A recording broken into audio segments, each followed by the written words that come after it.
World premiering the Holden Scramble. It's going to be in its first year the biggest Pro-Am type tournament in Australia. We're looking at somewhere between 15 and 20,000 participants in year one, which really just dwarfs anything else that's been around. Now these budding golf stars have their own particular style, so no prizes for guessing some of the golf is a little below par. A great players, Tim and I. I've heard this. He's pinched that from the clubhouse, so that's the start of it. You should have paid for that. We'll be on TV now. There was Ernie Ian Woosnam Sigley, Dermot Bernard Langer Brereton, and our Max Sebi Ballesteros Walker adopting an unorthodox style. Well, it's perfect from this end because, you know, with the breeze coming over your left shoulder, up the hill into the breeze, the ball's always going to bend in. I mean, I used to do that naturally. Put it on the end of one of these fellas, and the mind boggles with what you can do. I reckon there's a good chance of a little outswinger, actually, if I get too much bottom hand on it. Whoosh. Also at the tee, former English cricket captain Tony Gregg. Probably needs about another, I don't know, 150 centimetres, millimetres. Shot. We'll take that. Nothing wrong with that, actually. I call that wrong. That was a perfect shot, straight as a die, very typical of the straight drive. Down the ground, one bounce into the side screen.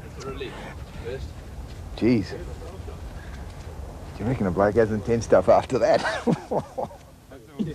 Take your Get that camera off. Like the gear? So it's fatty. Yeah, it's I better. think he looks fantastic. It's better to look good than to play good. Look at Fatty. He looks crook and he plays crook. But Vorton was brilliant off the tee. Ken Sutcliffe, a touch golfer as well, his touch off the tee as good as any.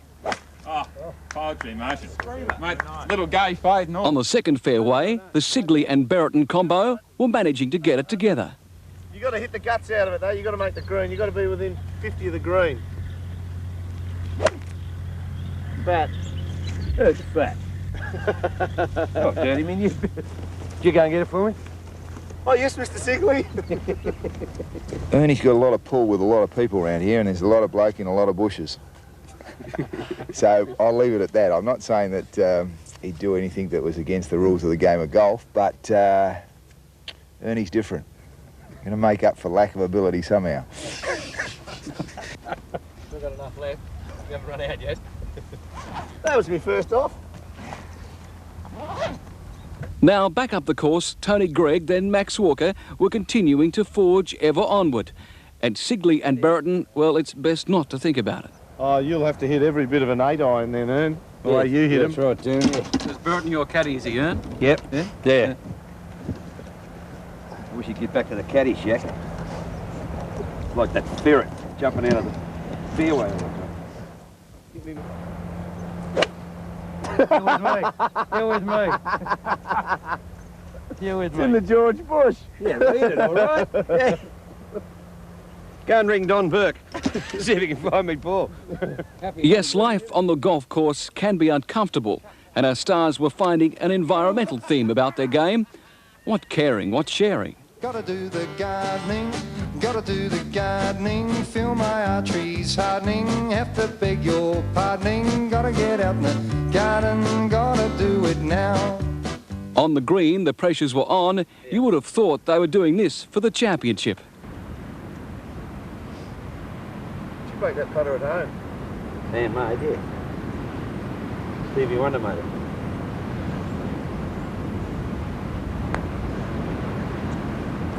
Oh! Shoot. Damn. These rank amateurs aren't great promoters for the future of golf, but it's best to try this game for yourself. Oh, yo, Yogi! Oh. Just explain the Ambrose system for those who don't know much about it.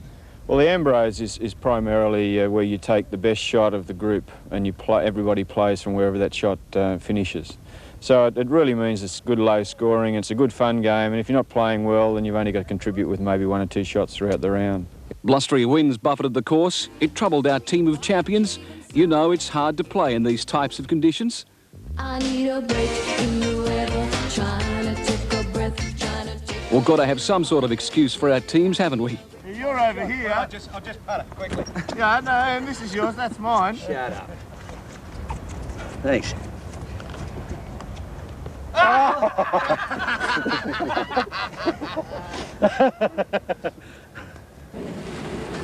The Holden Scramble is underway for 92. Call your local golf club, but don't call our hosts for any golf tutoring. No, we might have looked the part, but I think there were a few pirates out there. Plenty to say, but they didn't back it up with too much good play. Later on, we're going to see how the top guns tackle it in our highlights of this morning's play in the US PGA Golf. You're watching Nine's Wide World of Sports. We'll have more in a moment.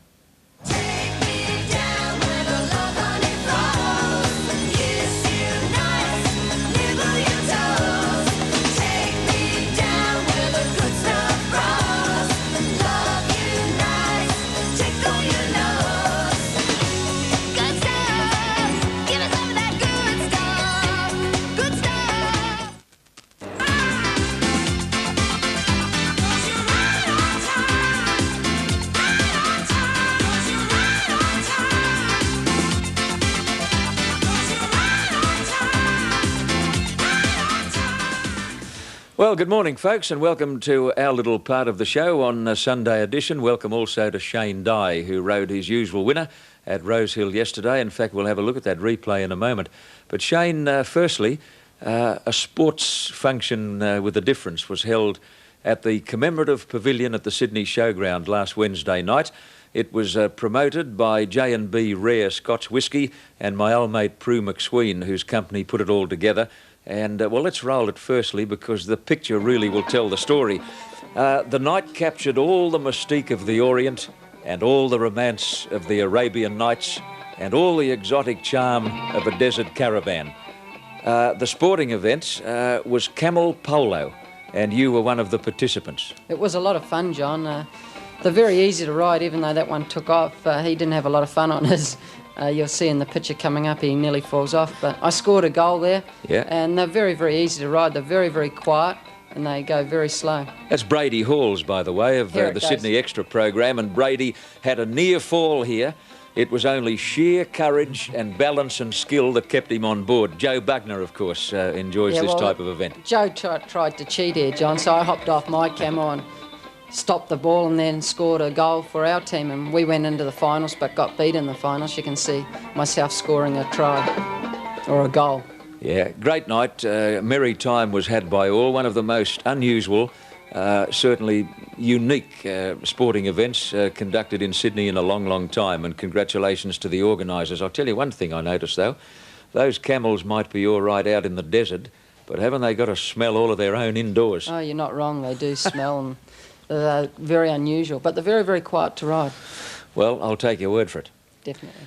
Let's go to Melbourne first up. Sandown was the venue. The track was very heavy yesterday. We've got 4 races from Melbourne because some of the good horses are starting to reappear. Now, the top mare, Akushla Marie, started a short price favourite in the Johns Hope handicap. She found it a wee bit too short.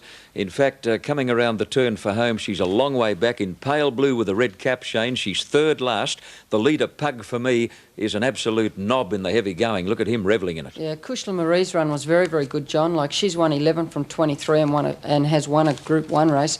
And if you noticed in Melbourne yesterday, the first 4 or 5 races, they weren't coming down the outside. And Akushla Marie was very, very wide on the track, and you can see her here, and she's still getting home. But Pug For Me's win was very, very good. He got to the line strongly and held on well. But there's no doubt Akushla Marie's run in the race was the best, and she got to the line strong.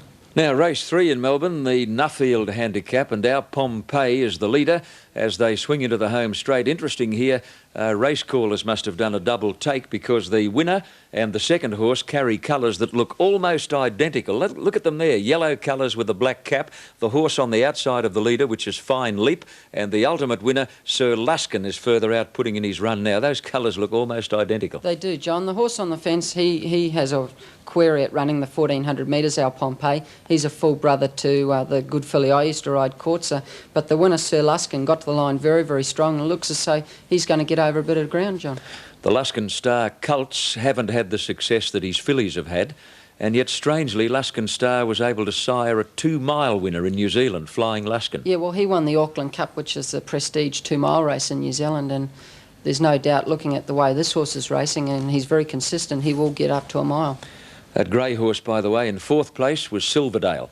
Now, race 4, the T.R. Travascus Stakes of 1,000 metres, and Yachty, one of the most consistent horses to race in Sydney in the autumn, proved that he's come back better than ever with a very good second. Ark Raj wins the race, one of 3 winners yesterday for Greg Hall. Now, there's little Yachty in the orange colours on the extreme left of screen. He's an honest little fella, isn't he? He's very, very consistent. As you said, he's had 8 or 9 seconds. Verdinley got tired in the race, but Yachty's run was very, very good. He covered a lot of extra ground and got to the line strongly, John.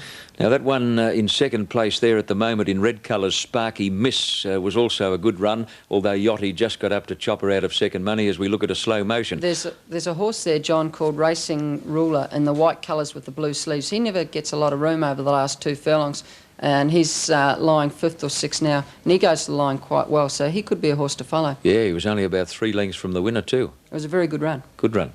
OK, now the Veet Cheval handicap, race 5 on the heavy track at Sandown. Now look at this for an impressive win. Star of the Realm. He's already the winner of a Victoria Derby. Look at the start he gives them as they turn for home. He's a big horse with a giant stride, and he's setting sail after Ben Barron Knight. Rare statement. Now Cheval Classique on his inside, Shane, goes with him and makes it interesting for a couple of strides. He's producing the form he did as an early 3-year-old Star of the Realm. He looked very impressive. Last time in, he never come up in Sydney. He was very, very disappointing, but he's found form. His run about a month ago in a 1,200 metre race at Flemington was very, very good, and he backed up yesterday and produced an unbelievable win. There's no doubt he's going to come into the Caulfield Cup and Melbourne Cups very, very well, John. He's not the first Melbourne horse who failed to fire in Sydney. He might be one who just prefers his own way of going. Yeah, well, Johnny Marr's not going to run him for a while because he's so forward. But yesterday also, Royal Magic had her first run in New Zealand, and she ran 4th in a 1,400 metre race, and the track was very, very wet. So she's second favourite for the Caulfield Cup, so her run was good yesterday. Yeah, Royal Magic, winner of the Queensland Oaks and Derby just a couple of months ago.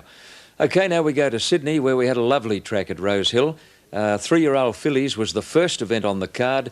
Now here is a horse who wouldn't be out of place in Dances with Wolves. Look at the circle around Mahia with a big baldy face, 4 white feet. They are not bandages, by the way. They are white stockings which come almost up to the knees. She is spectacularly marked. Rocher, re-white, tackled by Mahia. But Shane, the little filly in the blue and red cap on the outside, Classy Lucy, I like her. Yeah, she's looking for a further. She got the line very, very strong, John. But the winner was an outstanding one, sat very deep the whole way. And she has won over 1,400 metres before first up. Ronnie Quinton rode her very patiently, and she got the line strong. And she is a Sir Tristram filly, and we all know Sir Tristrams can get over a bit of ground. So, what do you think of it? Do you think she's got that touch of class? Well, she's a strong filly. Having a look at her, she's very solid. So, you know, time will tell. That was only a second run, but it was a very, very good win. I imagine, as the rider of Burst, you'd be watching all 3-year-old fillies pretty closely at the moment. Well, there's so many good 3-year-old fillies. The colts aren't a strong lot, but every week we see another 3-year-old filly come along. I'll ask you about Burst a little later, but let's move on with the Sydney races. The Huntley Parramatta Handicap, fillies and mares. Now, this is the race that Shane won on the Vic Thompson-trained Osmart. She started to hang from about the 800 metres mark. You had a job holding her on the track coming around the turn, and yet she was still able to win. So what's the answer? Is she pretty good, or was the opposition ordinary? It's another mares race, and you get a different winner every week in these races, John. But her win was good because she did hang bad, and she was feeling her front legs. She was a little bit sore. No doubt the run of the race first up was a horse called Regal Sea inside Asmart there. Yeah. She ran very, very well. She did run second in the Queensland Oaks, and Lee Freeman's got her here for the Metropolitan. So, you know, she can stay. She might be a horse to follow. Here's this mare, Osmart, grabbing San Sapar to win narrowly, Regal Sea third.